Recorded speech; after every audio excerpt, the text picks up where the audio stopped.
share. Okay. All righty. And let's move this annoying box out of the way. So I believe this is where we left off. Here we go. Okay. So we talked about the three things the hypothalamus does. And remember, this is going to be included on the next exam, as well as chapter 4, part 2, central nervous system. So definitely want to pay attention. Wish I could get this thing to move more, maybe down here, maybe up here. Let's see what it will let me do. Okay, so basically, we're going to look at what the hypothalamus secretes. I'll give you 5 releasing hormones and 2 inhibiting hormones. Even though there's more than that, that's plenty. All right, so we'll start with that. And then the next slide, we're going to talk about what the pituitary gland releases in response to that. But since I'm thinking about it, if we go to page 267 of the text, and let me get out of this really quickly here. So we go to the, thought I had it out. Let me do this.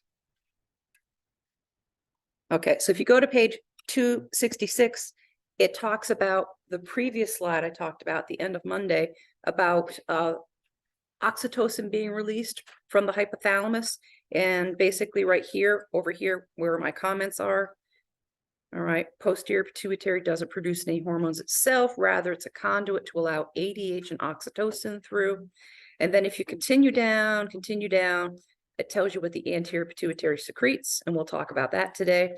And then, of course, what we're talking about right now, what the hypothalamus secretes, they're only talking about the releasing hormones.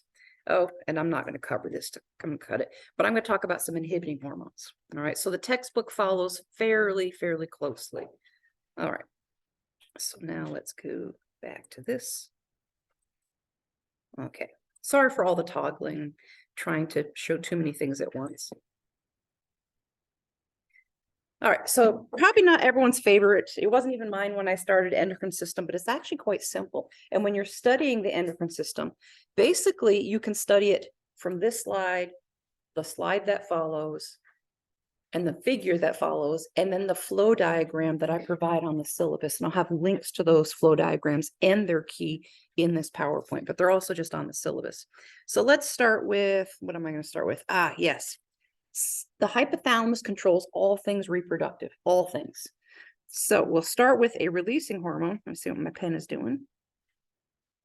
I have no idea what that was. Let me escape that. Here we go. We will start with gonado. Gonad means ovaries or testes.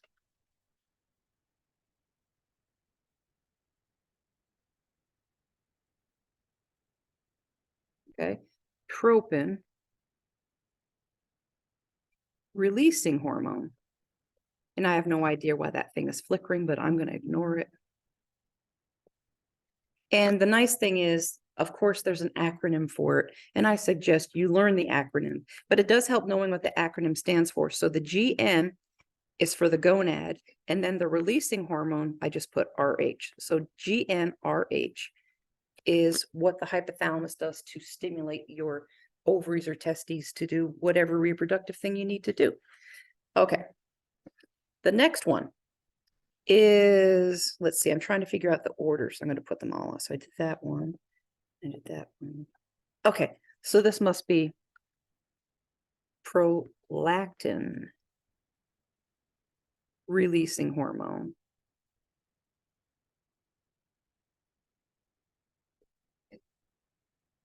Or PRH. So prolactin. I'll put these in parentheses. When I think of prolactin, I think it's for something. And when I think of lactin, I think of lactation. And what's lactation? Anyone? Nursing an offspring, mammals nursing an offspring with milk, with mammary glands. So lactation is producing milk, which mammary glands do, and mammals were named after mammals because of mammary glands. So I think of prolactin, I think of prolactation. That's the hormone that will stimulate milk production in the breasts. Okay, we also have something called I'll try and spell it. It's a long word. Corticotropin releasing hormone.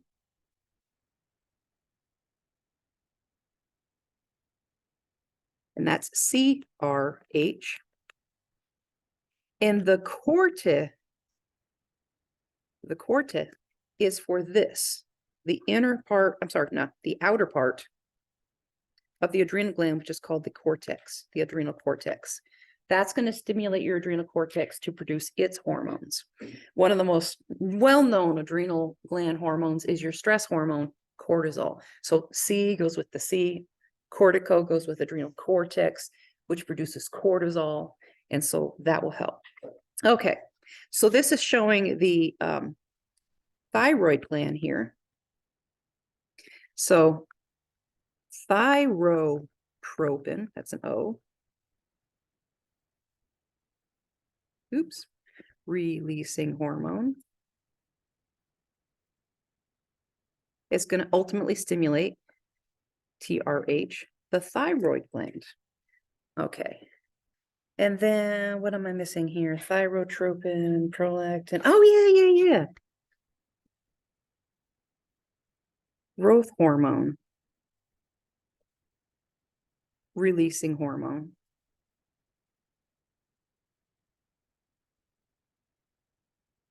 Or GH for growth hormone, and then RH for releasing hormone. Growth hormone affects all your cells, bone, skin, muscle, everything. Okay, now for some of these releasing hormones, there's going to be an inhibiting hormone that's going to keep those hormones in tight check. Remember how I talked about neurotransmitters? The body wants to keep them within a normal range. And so there's a way to do that. And the body is going to keep endocrine hormones within a tight range, especially things like growth hormone, which causes growth of your cells, repair of your cells, which happens by mitosis. And the body wants to keep that under tight control, because if you had too much growth hormone in your body, then precancerous cells would be stimulated by growth hormone too, and then you could have cells growing out of control, which is cancer. So, okay. Oop, I guess this was supposed to go with this one. I had them out of order. Okay, so the inhibiting hormones, I've got two. So I've got inhibiting hormones for the prolactin.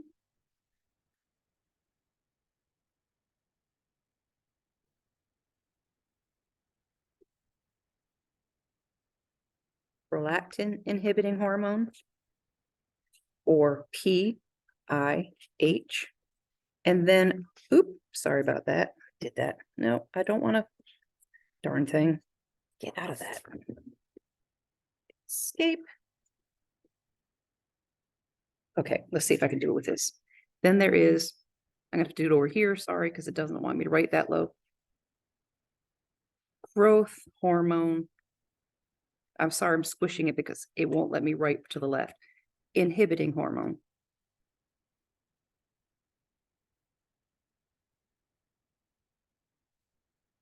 Or G, come on, let me write it. Okay, we'll do it over here. GHIH. It has something about writing in the lower left of the screen. So for women, you are most of your life under the influence of this hormone right here from the hypothalamus, PIH, prolactin inhibiting hormone, all your life. There's only one time in your life where the hypothalamus switches from secreting this all the time, 24/7, to secreting this. And that is in the later stages of pregnancy, when you're getting ready to give birth. And then, of course, if you're breastfeeding a child, as long as you're breastfeeding a child, this hormone will dominate. And as soon as you start weaning that child, then less of this hormone gets secreted, and then the hypothalamus switches over to inhibiting milk production. All right, so that's interesting. This hormone's usually off, except one circumstance. This right here, growth hormone inhibiting hormone, is also known as somatomedin. I don't know if they'll cover that in nursing school, but I'm just going to give it to you this way, because somatomedin doesn't tell you anything. But if it says growth hormone inhibiting hormone, it kind of tells you what it's doing. It's inhibiting growth hormone. And I like names that make sense like that. And for the reason I mentioned, growth hormone stimulates all your cells to grow and repair by mitosis. That has got to be tightly controlled, because if it's not, then cells that are tumor cells can grow out of control and you've got a problem. And I bring this up too, because there's a nursing application to all of this, but especially with growth hormone. I talked about anabolic steroid abuse, right? You're taking synthetic testosterone and it has all these side effects. I had a reading assignment in chapter 1. But people will also take, so athletes, people who are trying to weight train, people who are just trying to lose fat and gain muscle. You could anabolic steroid. You could do the natural route, which is watch your diet and exercise, but some people take shortcuts. Shortcuts always have consequences. So anabolic steroids have consequences. But you'll find people taking growth hormone that's not prescribed by a doctor. I've seen it in the AARP, American Association of Retired People magazine. And they actually advertise growth hormone supplements that are through some company that's not a physician. If you encounter a client or patient that is doing that without a prescription, without a clear medical need, you need to discourage them from doing that. They take it because it's anti-aging. It's supposed to promote youth because it causes growth and repair of tissues. Yeah, it does. But if they've got any precancerous cells, if they've got any tumor cells, taking that growth hormone can fuel the growth of those cells. It's dangerous. You might find teenagers taking growth hormone because maybe they're an athlete and they want to improve their performance. Because you can order this stuff through, I'll call it the black market, but basically unregulated, non-FDA regulated sources. Even women can take it because they want to gain muscle mass and lose fat to appear thin. That's a disaster. If you are a young teenager or even middle-aged teenager, like you're 18, you're still growing. You're still growing into your 20s. So are your joints. And if you take things like anabolic steroids or growth hormone, I don't know what's going on with that. Go back away. I can't. Okay, but I can move you. Here we go. Bye. All right, so that's something you want to be on the lookout for. That is something real. Okay. I don't know what it just did to my computer, but it did something weird. So let's see if I can escape. Did you freeze on me? Technology. Well, if I have to cancel the recording, I will. But I don't. Yay. Okay, so I'm going to put the hypothalamic hormones back here. Okay, and the inhibiting hormones down here. And then what the anterior pituitary secretes in response, because the hypothalamus is controlling everything the master gland, the pituitary gland, does. Okay, so if the hypothalamus is releasing GnRH, make sure my pen didn't mess up, then the pituitary is going to secrete two hormones. One's called luteinizing hormone, abbreviated LH, and follicle stimulating hormone,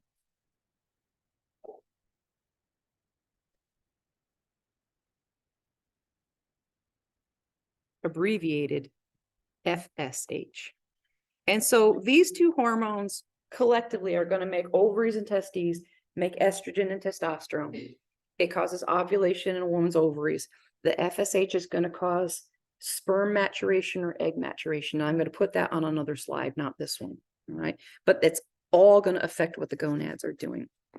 If the hypothalamus is secreting GHRH, growth hormone releasing hormone, you don't have to guess really hard that the pituitary is going to release growth hormone,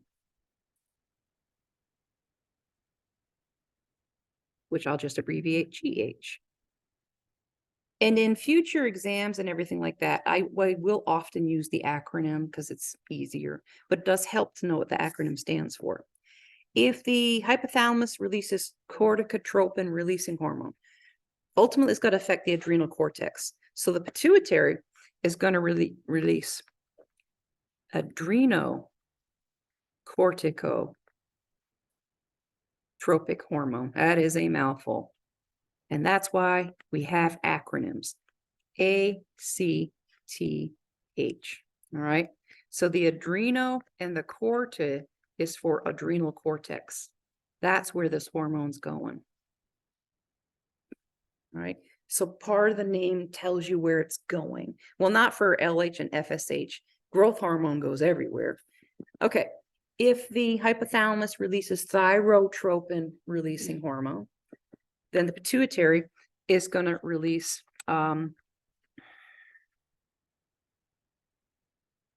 thyroid stimulating hormone. Again, you're not going to have to guess what this is going to do.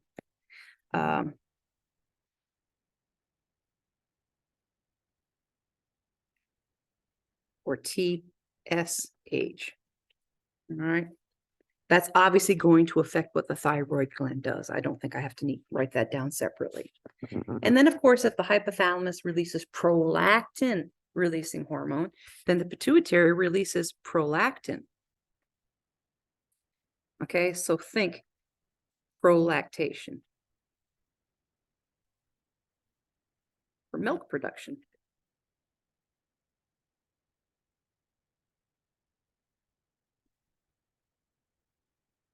Okay, so then I've got two inhibiting hormones. One inhibits the milk production, the other inhibits growth hormone.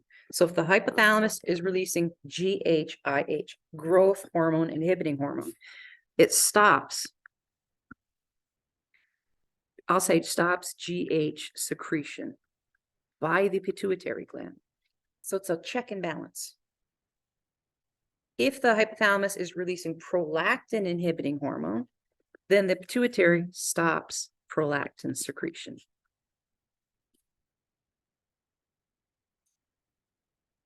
And so the reason I take lots of time to write this out is that's a really good way to learn this stuff, is to write it out repeatedly until you got it down.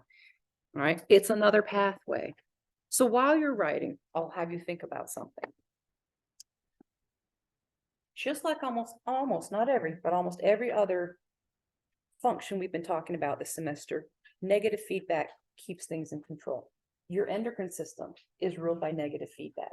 I'll give you an example of reviewing something you've already read as a reading assignment for chapter 1 when I talked about negative feedback. Okay, so let's get back to the anabolic steroids. You're taking a synthetic testosterone, an androgen, all right? Levels of fake testosterone rise in your blood. Your hypothalamus is going to sense that because it's going to be the sensor integrating center and effector. It's going to sense blood testosterone levels are rising. Okay, we got to bring that down. So what the hypothalamus is going to do to bring that down is it's going to shut down GnRH. And so ultimately that will shut down the testes production of testosterone to try and balance that out, right? Okay, I'll stop with that. So, and I need to explain what these hormones do to then explain the rest of that pathway. But this is all going to be regulated by negative feedback, a system that you were very familiar with now. So let's move on. Now we'll talk about, here's the figure. So those previous slides and this figure and my flow diagrams are the way you can study the entire endocrine system. So 3 slides and the flow diagrams that I give you. So this is the same information, but now in figure format. And we're focusing on what the anterior pituitary is doing in response to what the hypothalamus secretes. All right, so if the hypothalamus releases prolactin releasing hormone, then the pituitary releases prolactin, targets the mammary glands to make milk. Now, interesting thing about the endocrine system. So the mammary glands are producing milk, but they won't release it unless they get permission from a hypothalamic hormone. We covered it in chapter 1 in positive feedback. What would be the milk letdown hormone that gives the mammary glands permission to release that milk out into the duct? Oxytocin. Okay. Because remember, oxytocin is a hypothalamic hormone. Okay, good. Now, if the hypothalamus releases growth hormone releasing hormone, then the pituitary releases growth hormone, and that affects all tissues to grow and repair. Okay, so cell division, mitosis. All cells have receptors for growth hormone. Okay, over here with the thyroid gland. If the hypothalamus releases thyrotropin releasing hormone, the pituitary releases TSH, thyroid stimulating hormone. And what the thyroid produces are thyroid hormones. And they have a long name to them. T3 and T4 is what you see on a common blood panel. All right, and we'll talk about those functions. But basically, your thyroid hormones regulate your body's metabolism, the rate at which chemical reactions are occurring. Have you heard of some thyroid gland disorders involving these hormones? That's very common. Have you heard of hypothyroidism? Very common. And then there's hyperthyroidism, also very common. We'll talk about those.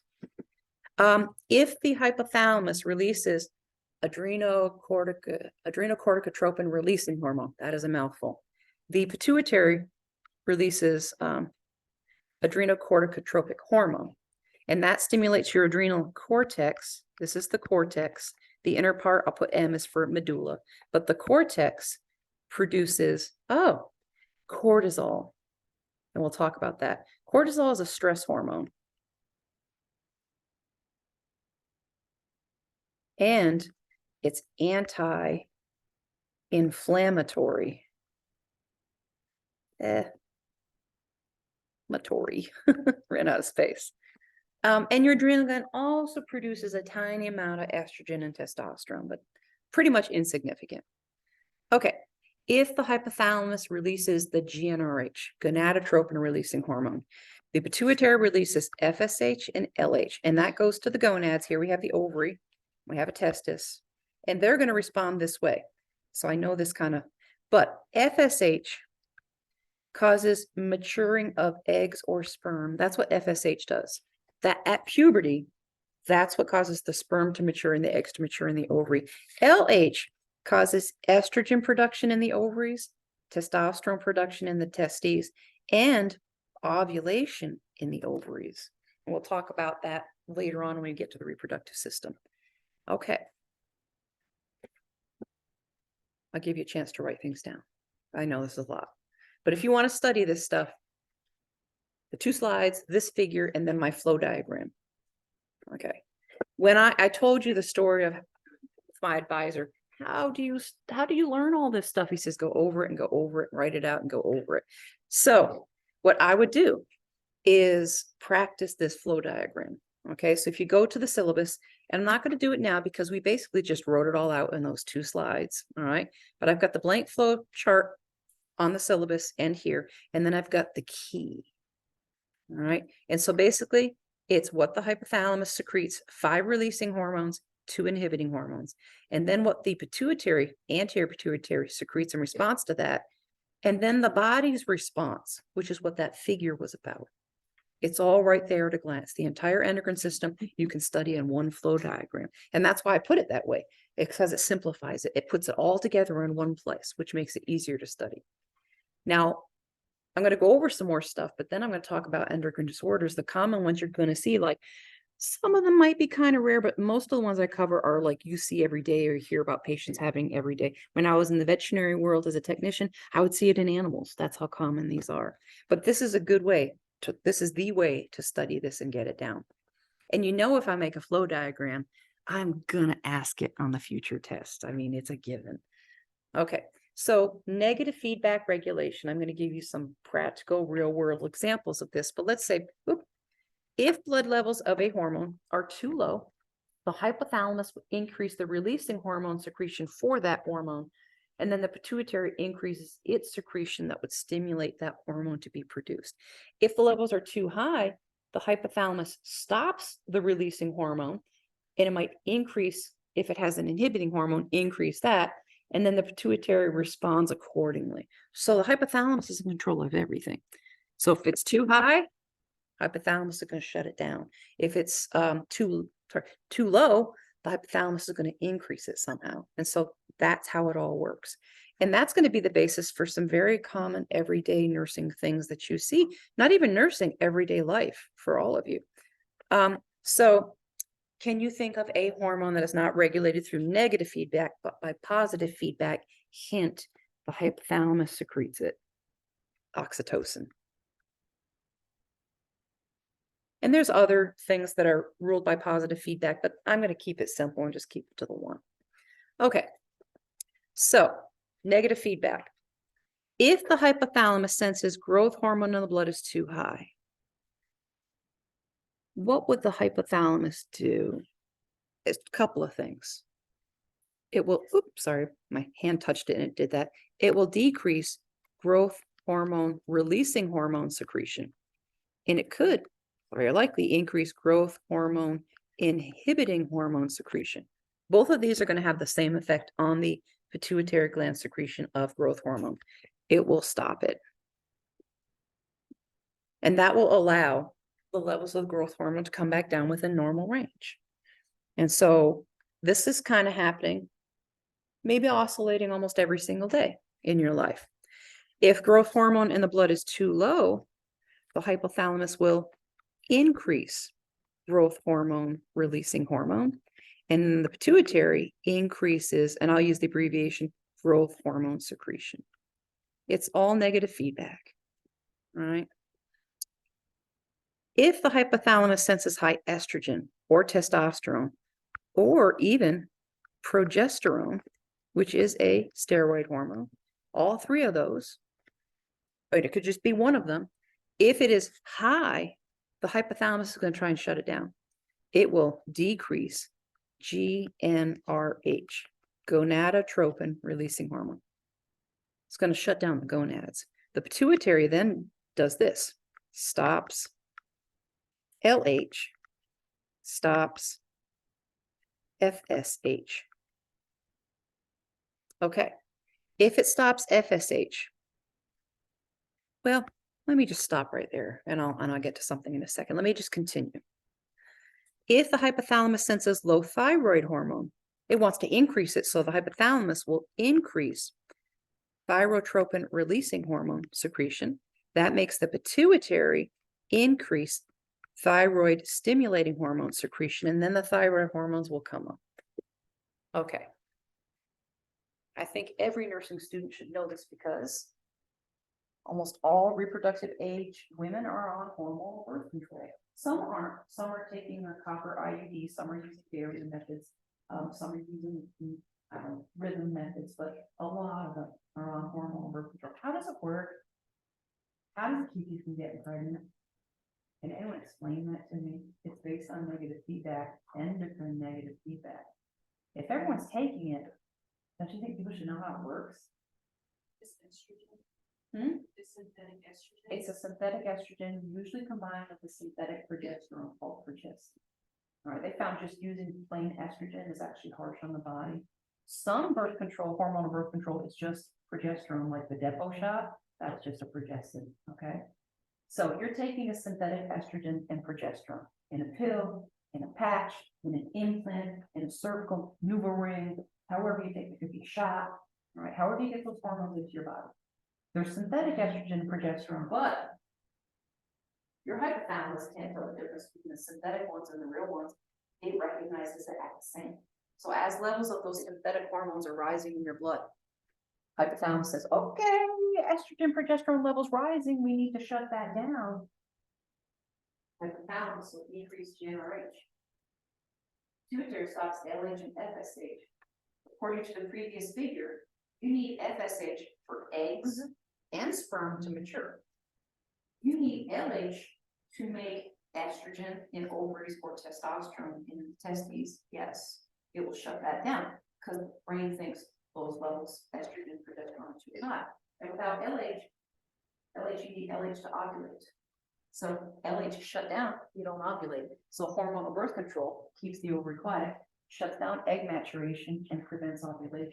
Can't get pregnant if the egg doesn't leave the ovary. That's how it works. Okay. People who abuse anabolic steroids, and that's why I've got this reading assignment. And there's lots of side effects of anabolic steroids, but another effect of anabolic steroids, whether men or women are taking it, it's going to shut your gonads down through negative feedback. Levels of synthetic testosterone will rise in your body. The hypothalamus senses that and wants to bring it back down. It shuts down GnRH secretion, which shuts down FSH and LH.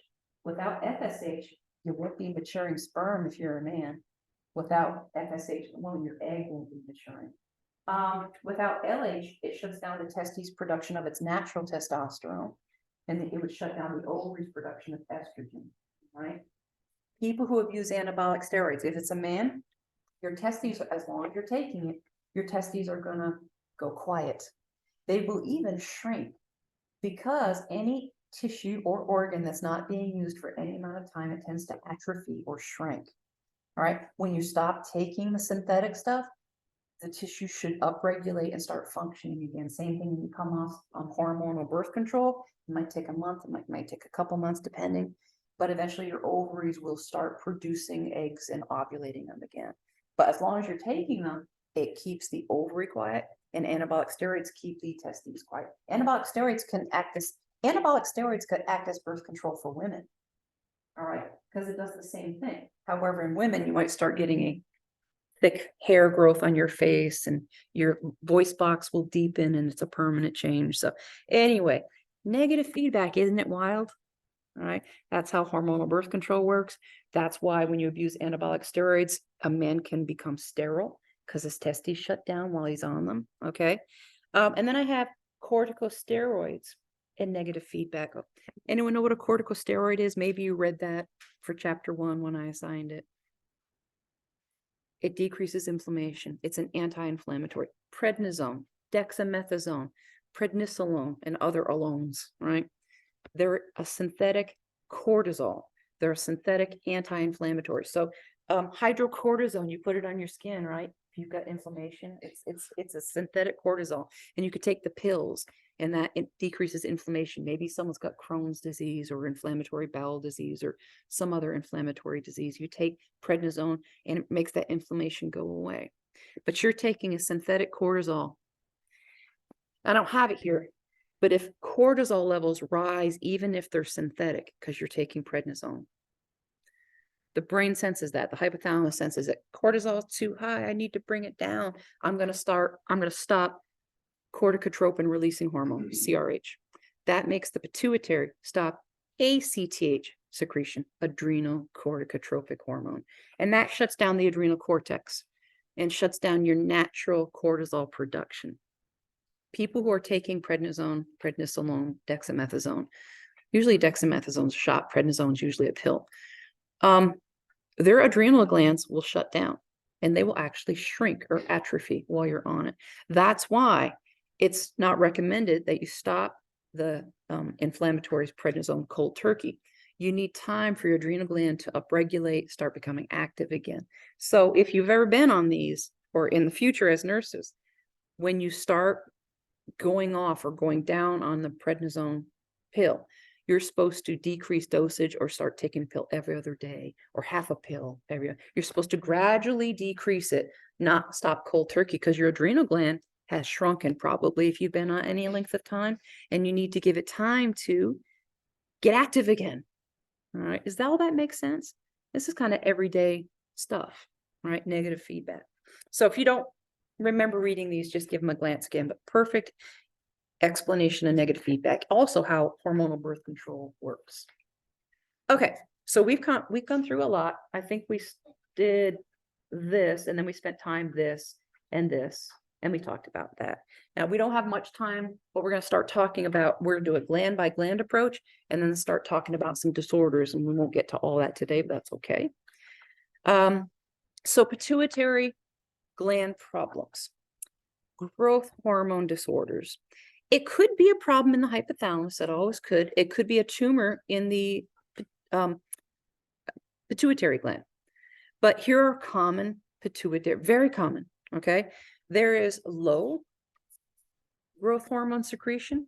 It's called pituitary dwarfism. Now, in our country, the USA, our healthcare system isn't perfect, but it's pretty darn good compared to other countries. So when people have kids, they do this typical thing where they chart their growth on the door jamb, right? And they know from their pediatrician, they'll have like the standard for this age, the child should be around this tall. All right. And if they're not meeting those growth milestones, then they get into the pediatrician and say, ooh, they're shorter than they should be. Do I need to be worried about that? And then, of course, they'll go over, are they getting the proper nutrition? They might draw some blood, look at growth hormone levels. And if they're low, they say, okay, I don't know what's going on. We might send, little Johnny to a CT scanner, look at his pituitary gland, make sure he doesn't have a tumor there. But the growth hormone is actually kind of low. So we might prescribe some synthetic growth hormone to kind of keep them on track for the growth.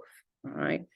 prescription growth hormone under a physician's guidance. All right. So if you have low growth hormone, you're going to have insufficient body growth. We don't see it very often in our country because you can get to a pediatrician and get looked at. All right. If people are poor or they're in a rural area, that might be a very different case. If you ever do Doctors Without Borders as a nurse, you might go to other countries where they don't have access to healthcare, and you might see more of this. Now, these people, this is Vern Troyer, he used to be in some movies and stuff like that. I don't know that he had pituitary dwarfism, but you really do have reduced stature like that. There's another condition called achondroplasia, but I don't know. But if it's growth hormone deficiency, you can see reduced stature. Now you can have the opposite extreme, which is excess growth hormone. And so you have excess body growth, and people are saying, yay, I'm 14 years old and I'm 7'2". Yay me, I can play basketball. I can get a scholarship. No, back up. That's bad. Okay. So the opposite extreme is you're charting your kids' growth on the door gym, and they're really taller than they would be. They're way outside the standard distribution for their age bracket. That is just as much of a concern because, okay, here is someone who is 14 years old and they're quite tall. It's not normal. You got to kind of get that in check. There are synthetic somatomedins, growth hormone inhibiting hormones. Now, for the same reason that young people taking anabolic steroids is a concern, taking or having too much growth hormone or taking growth hormone that's not prescribed, you grow real tall, put on more muscle mass, you're heavy. And on your joints, which haven't matured yet, and on your growth plates, which might not even have fused yet, that puts tremendous stress on them and can damage them permanently and lead you to be in a wheelchair prematurely because your joints, you get osteoarthritis by the time you're in your 20s. All right. And you need knee replacement and hip replacement. Not a good thing. Okay. So this has to be carefully regulated too. And so if the onset of the excess growth hormone happens in childhood, they call it gigantism because the onset's in childhood. And what's nice about that is you can catch it early and hopefully stop it early. If the onset is in adulthood, I like the A goes with the A, it's called acromegaly. All right. Now we've had some examples of acromegaly in our country. Andre the Giant, who's now gone, he was a pro wrestler and he died relatively prematurely because it was really hard on his heart. His heart had to work extra hard for that huge body, and his joints were just being destroyed. Now, this is a classic textbook picture of a young woman. I don't know what age, but as they kept taking pictures of her, they knew she had too much growth hormone, and her face became distorted. What's not shown in this picture is her body did too. She started putting extra bone down on her face, and it led to distortion of her face because extra bone growth. Bone grows in response to growth hormone. And she was very tall, had joint problems, died prematurely because of it. All right. Obviously, at a time where we didn't have the synthetic growth hormone inhibitors. So these things are very important. So you work as a nurse in a pediatrician's office. You might hear stuff about, oh, they're not high enough for their, tall enough for their age group, or they're taller than they should be for their age group. Sure as anything, the doctor's going to prescribe maybe a CT scan of the pituitary gland, get blood work done, look at growth hormone, see what's going on. Right? Okay. We do have time for the next one. Okay. And we're not going to do all of it. Pituitary secretion of ACTH stimulates the A stands for adrenal and this cortex. It's going to stimulate the adrenal cortex, which is the C right here. And of course, I hope you know from anatomy, the adrenal glands sit on top of your kidneys. But, so yeah, these, the hormones, these are called steroid hormones. Estrogen, testosterone, progesterone are all steroid hormones. So ACTH can make the adrenal glands make a little bit of these, but it's just a little bit. So if you're a woman, don't worry about that little bit of testosterone. It's tiny compared to the huge amount of estrogen your ovaries are producing, which will mask any effect of the testosterone. Men, that little bit of estrogen coming from your adrenal glands is nothing compared to the amount of testosterone you're producing, which will mask any of the effects. However, women, when you go through menopause and your ovaries shut down, that little bit of testosterone can have some effects on you. One, it can increase your libido, yay, right? The other thing is It can make your hair above your lip to become a little bit darker. It's called hirsutism. It can change your body fat distribution from the waist. It'll change your waist hip ratio, possibly, things like that. The pituitary gland also stimulates the adrenal cortex to make mineral corticoids. The cortic is for cortex because it's where they're coming from. Mineral means salt. These mineral corticoids are going to affect salt retention at your kidneys, right? Tells kidney tubules to increase salt and then water retention. So the hormone that does that is called aldosterone. And I'm going to make a note here. Stimulus for this hormone is actually low blood pressure. That's the main stimulus for this hormone to be secreted. But when I think of aldosterone, I think of salt. I think there's an A, there's an L, there's an S, and a T. If you rearrange those letters, it spells salt. I know it's silly, but it helps me remember what this hormone does. It's got the letters for salt in it. So osmosis.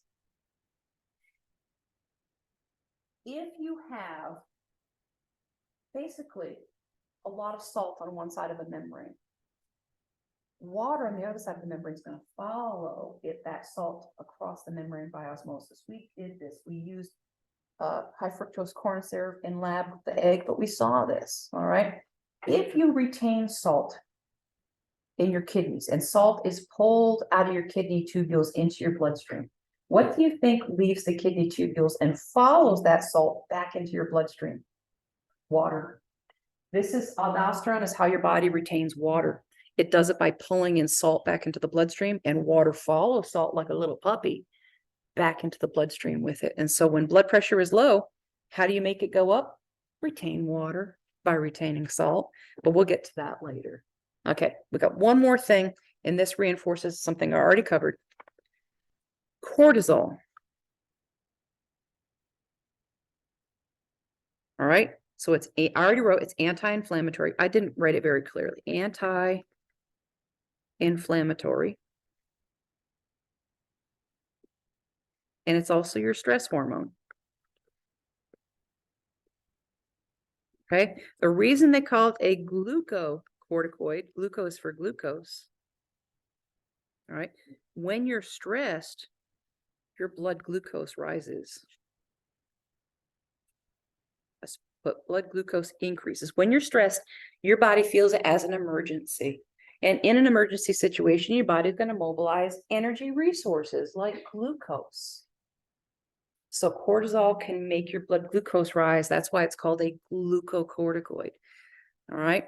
And so with this, I've got, again, the reading assignment about taking synthetic glucocorticoids and what it could do to you. Now, I'm not going to write anything down, but there's a common disorder of cortisol where you have too much of it. And you might know it. This disorder begins with a C. It's blank disease. Anyone ever hear of Cushing's? Cushing's is very common. My mom's dog has it. All right. The adrenal gland's pumping out too much cortisol. And I have it later on. But is this something relevant to everyday nursing? Yes, because Cushing's is very common. Want to know what one of the problems of Cushing's disease is? Hyperglycemia. Your blood glucose skyrockets. What happens if you have a patient who has diabetes and they have Cushing's? Uh-oh. Right? They've already got a glucose metabolism problem. Now they've got Cushing's on top of it. High cortisol causes more blood glucose to be there. What happens if you have a patient who has diabetes and they have some sort of inflammatory condition for which they need to be prescribed prednisone? You're going to say, as a diabetic, you need this as an anti-inflammatory, but you're going to really need to monitor your blood glucose because this drug can make it go high. So you see how this can... All right, everyday nursing, a little bit of pharmacology. Yeah, all right. But I did want to get to this point, and we'll pick up where we left off on Friday with this half right here with the adrenal medulla producing. But that's plenty for today.